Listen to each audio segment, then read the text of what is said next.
Welcome to Where to Ski with me, your host, John Morgan. Traveling to and skiing in Italy is fun.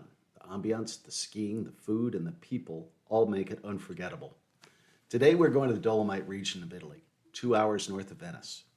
The most celebrated ski town of the Dolomites is Cortina d'Ampezzo. Cortina is a UNESCO World Heritage Site with great on- and off-piste skiing and some of Europe's most spectacular mountain scenery. Cortina will also be the host resort of the 2026 Winter Olympics. From my time in the region, Cortina is no different. Just add in visions of huge rock formations, beautiful ski runs, ski tours, and amazing food. However, Cortina is just the tip of the iceberg here. The entirety of the Dolomites is a huge ski region that gives the skier the ability to ski from town to town. This is the Dolomite SuperSki, with 15 resorts from Cortina to Alta Badia to Val Gardena and others that comprise some of the most celebrated mountains in Europe. Back to Cortina. On its own, it has 4 ski areas with skiing for all levels of skier. 120 kilometers of runs, and fabulous hotels, restaurants, and other activities like bobsledding, ice skating, and a number of other things. This is a great place to start or base yourself. My guest today is Enrico Ger. Enrico started his career as an aerospace engineer, then in 2013 became a full-time IFMGA mountain guide. Based in the Dolomites, where he's developed a deep technical knowledge of mountaineering, including rock climbing, ice climbing, and skiing, he's climbed and skied down most surrounding mountains, discovers new mountains every day with amazing views and scenery. As a guide and now as an instructor to new guides, he enjoys sharing his knowledge and his passion about the mountains and its activities to his clients and to the new guides. Couple all that with the attention to detail of an aerospace engineer, and you have Enrico. Enrico, welcome to Where to Ski. I'm excited to talk about the Dolomites today, but first, the life of an aerospace engineer is a long way from that of a mountain guide, or is it? Both very technical jobs. What made you leave the structure of engineering and choose guiding as a profession? I think, my passion was for sure starting when I was young, studying aerospace engineer, like discovering the physics and the math I like very much. I like always to discover something I don't know. And so as well, the math and the physics, and then like mountain guiding like a mountaineering man, I think. It's better to say, discovering new place, a new environment, a new view. It's always something that push me to increase my technique, increase my ability to travel here and there. And my holiday is always focused on skiing or rock climbing or something like that, to discover new places, new culture, new habitants, but as well new mountain, everything about that. So I think it's not so far away, the two aspect of aerospace and mountaineer man. It's a unique segue in life. It's hard. It's different. So Cortina and the Dolomites are very different than most of the rest of the Alps. They have a special feeling. It's sort of a combination of northern Italy, which is a really fun environment, and some incredible scenery, and it's spread out over a pretty long distance. What's so special about that area that make people want to come back again and again? As you say, I think for sure the scenery, because I never seen something like that. I travel a lot, and as well I've been like in Yosemite, was super great view, but something like the Dolomites is difficult to find like the view and what is possible to see. On the other hand, for skiing, I think the best goal of skiing in the Dolomites that you have many ski resorts, really one close to the other. About 1 hour driving, you can choose one and move to another one. There are many ski resorts connected one each other. So you can have a lot of variety skiing all the Dolomites by the north to the south, east to the west. And for sure, the food is really good. That is not bad. Let's talk about Cortina for a minute. It's got four small areas in it. Not that small, but it's got four areas at Cortina. Yes, I would like to say mainly there are one area that is Faloria, that is not connected to other parts of Cortina. That is very nice. Is not huge, is small. I think there are like 7 lift and 10, 15 ski slopes. And that is very nice, especially for the late season, because it's the north side, and so it keeps very good snow. The other ski resort, one of the most important for sure, you said before, is Tofana, with the lower part that is Socrepes, that now is connected with the other area, the other ski resort of Cinque Torri and Lagazzuoi. There is a new lift they built up just 1 year ago. And so you can move easily by Tofana Ski Resort with this lift, about 15 minutes of lift without moving the car. And so it's nice. All these ski resorts have a different aspect. Depends what you prefer to ski, if you are with the family or not, if you are expert or not, and so on. You move to one or the other. So for an expert, let's start there. For an expert in town in Cortina, maybe a Tofana, what are the 2 or 3 runs that would be the best for an expert? Tofana is divided in 2 main parts. So an upper part, the name is the area of Ravalles, and the lower part that is Socrepes. I think in the upper part, one of the best is Forcella Rossa. That is advanced run. We call we have 3 kind of ski slope: blue, red, and black. The black is the advanced one, and that one is one of the steepest ski run. So it's very nice, really good to enjoy the view, because you are really high, almost at the top of the Tofana.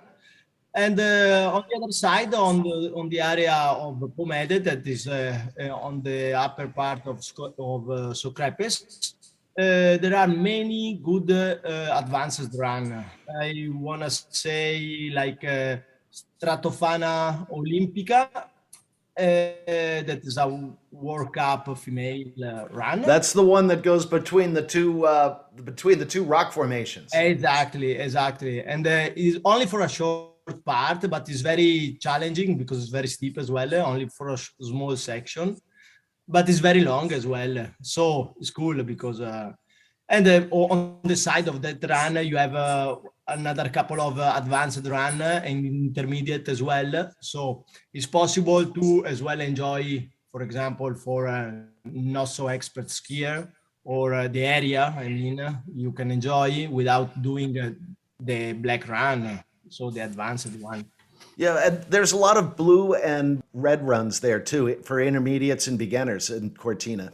Yes, especially in Socrepes, that I told you is the lower part of Tofana, the ski resort of Tofana.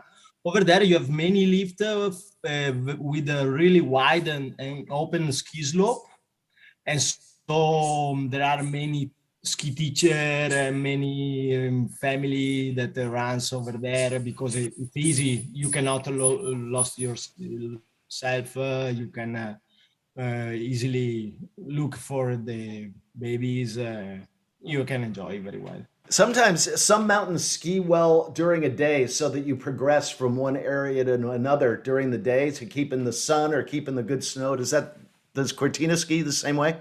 Yes, generally yes, but I think we don't have a really big problem until I think the beginning of March. So generally you don't have any problem about the sun because it's pretty cold. So you don't need to do this valuation about the snow. When it's late season, for sure, it's better to do because better to ski on the south face in the early morning and then in the north side when it's afternoon, because otherwise it's very sloshing the snow. You can as well enjoy, but it's better to make this calculation about where to ski on the lines. I just forget another good run that is, I think, more or less in the area of Cortina, but is very nice. Is the Armentarola one that is from Lagazzuoi. That is more for sightseeing. It's very very long run. You run in this valley that many clients from the US come, and they rename like the Ice Valley because you can see the ice fall on the ski run, and so they call it like this. Voila. It's So very that's almost like a tour, that one is. Yes, it's more like a tour because as well you have you take this lift and then you enjoy the run. At the bottom there is a fancy like a horse ride to join to the other ski slope. Yeah, it's nice. It's nice. It's a new experience for sure. I've never done the horse rides between skiing. That sounds that sounds a little touristy, but that's okay. People enjoy that.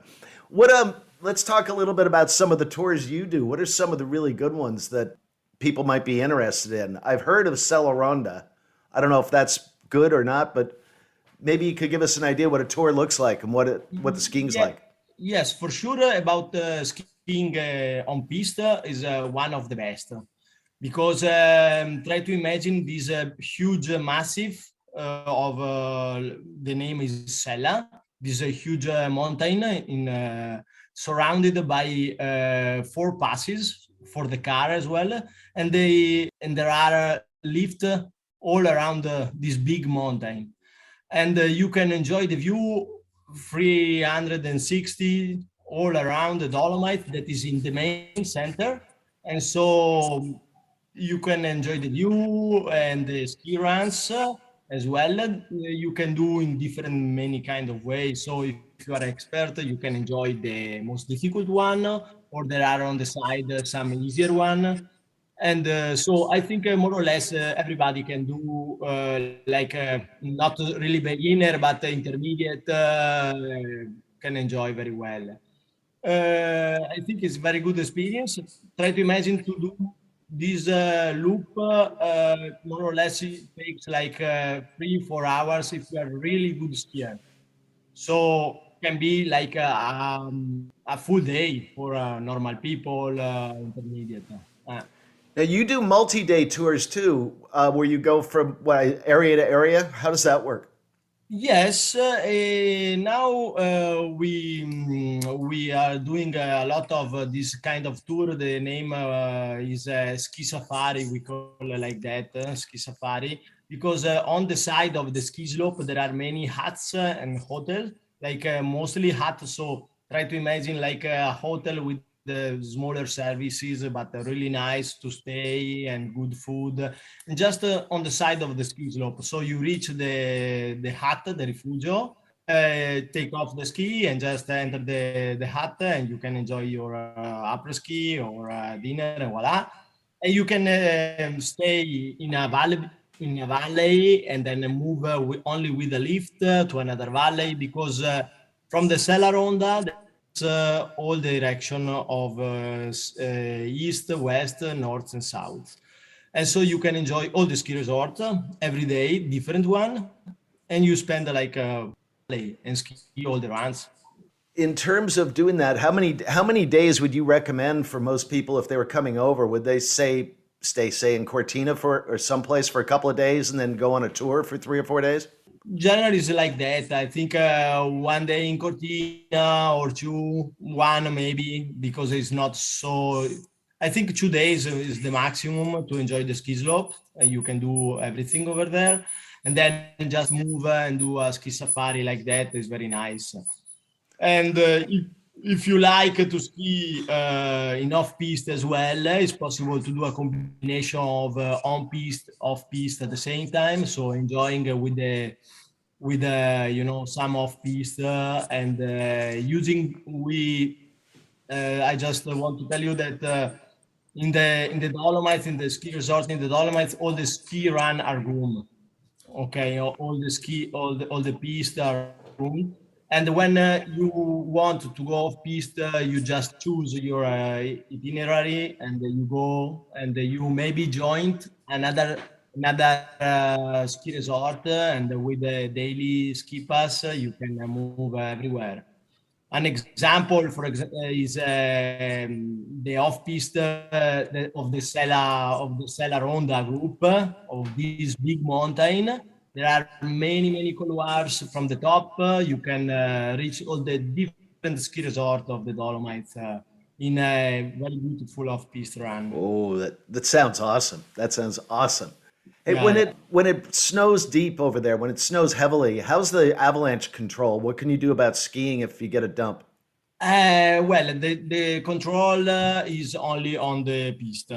So they check with a kind of weapon or something like that. I don't know the name, Gasex, something like that. Only for the safety of the skier on the ski slope.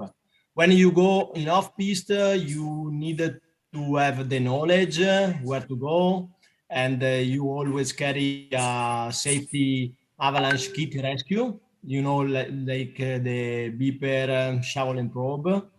And you have to pay attention where to pass, because can be some problem about it. That is the reason why it's really important to have a guide to do this kind of tour for sure. For anything off piste in the Dolomites, you really should have a guide because it's just too dangerous not to.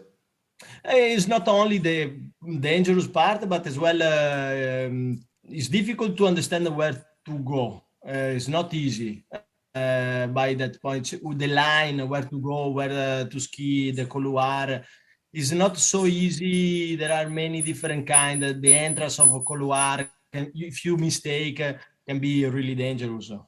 Can be really How dangerous. long did you have to train yourself to be a guide?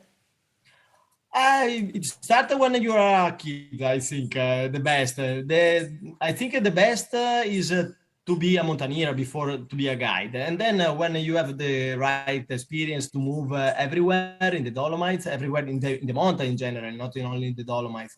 So about rock climbing, about ice climbing, about skiing. Then you can attend a mountain guide course of 5 years, and then you have to do the exams about all the aspect, ski mountaineering, off-piste skiing, safety, and managing of the rope, knots, or all the everything you need to take care of the clients and guide him in the best way. But not only, as well, teaching is an important part. So teaching the technical, so the technique of rock climbing, the technique of ice climbing, and so on. Is very. That's a lot of work to get to be able to be a guide. A ton of work. Oh, yeah. There are some people that here in Italy want to, and I completely agree, to see this way to become a guide like a university of the mountain. They try to think to move this course in a kind of a university. It's very long. It's like a university. At the university, it was in aerospace 5 years. The same for mountain guide. So more or less is that. So, what's the best time of year or the best month, say, to go to the Dolomites Well, for I think. skiing? Yeah. For skiing, I think it's difficult to predict now because with the weather changing, and I feel very much all over the Alps that the weather is changing a lot, but not only for the that is hot and warm, and so the glaciers are disappearing, but as well because 1 week is very cold, the other one is super hot, and so it changed the condition really suddenly, and you have to manage the safety, and with a very strange, modification of the weather. And so it's difficult to say, but in my opinion, the best is February, January, and beginning of March. I want to say that about people, if you want to come for skiing at the ski resort, that is the line are not huge for sure, but the main period of Italian is the Christmas holiday, and the February, total February is because of the carnival. So if you avoid that period, it's much better because you find really few people. For example, I just finished some tour of ski safari at the end of March. There was no one on the ski slope, so it was really great time. You try to imagine that you don't have any line, and so it's cool. And you ski alone on the ski slope. That's my favorite. Just you in the mountain. It's awesome And when it's like that. at the end of of March, on the other hand, for sure you have probably a bit warmer weather, so you have to manage a bit more with the ski run, south or north, because of the sun, you know. So let's talk a little bit about Cortina as a town. You know, some people travel just to be able to find the fancy towns, and Cortina is a pretty fancy town. Oh yes, it's pretty fancy town. Here by here a little less, I think, but is for sure one of the best, and is the best town in the Dolomites. Is the biggest, so you have many shops, you have many restaurants, you have many really nice hotel, as well because I think it's the biggest, and is fancy for sure because on the past was the most known town, and yeah, I think it's still it's still the best probably town and village. Is in Alta Badia, for example, is growing a lot new small villages with a lot of good services as well. They are improving this part. So, question: when you get to go off and ski without guests, where do you go? Just in yourself, just for Without yourself, without guest. without guests, just for fun. I like very much to do mountaineering, you know, like a skiing up, you know, and like I told you, I like to look for new places. So because we are speaking now only of the area of the Dolomites on the north side, you know, but the south side that is without lift and so on is very wild, and I love it. It's very cool to have, you know, when you see new parts of the Dolomites, maybe where I go or I went only hiking, and it's good to see in the winter time. You know, it's completely So different. you'll spend time in the summer hiking and climbing and finding the places you want to ski in the winter. As well, why not? Yeah, yeah, why not? It's could be a possibility. Sometimes it happens, and then I like to move. Like I went in Valsenales, like I told you just 1 week ago, and it's very nice because I did only one part of the tour, and then I completed this tour looking for a new line, looking for new places. My sister and my brother are good skier as well, so now I see some line. I have to go with her and with my brother. It's good to see with the clients the new lines, where you know new activity to Yeah, do. it's fun skiing with family too because you know what everyone can do. Oh yeah, yeah, yeah, sure, sure, sure. So, Enrico, how do our listeners find you if they want to find out more or spend some time with you skiing the Dolomites? Well, I have Instagram and Facebook, like social media, and I work a lot with Facebook because it's very nice and you can use really easily. So mainly like that, I usually have my clients like that, and then a lot of people want to ski with me because a friend of others that find themselves very good. So I manage like that. Okay, we'll point them at you that way. Well, thank you, Enrico, so much for taking the time to share your passion for the Dolomites. For our listeners, when you go, You might see Enrico hanging from an ice fall or with skis on his backpack heading into another climb. If you like our podcasts, please share them and listen to perspectives on other areas like St. Anton, Palisades Tahoe, Jackson Hole, Sugarbush, Portillo, and others. Thanks for joining us.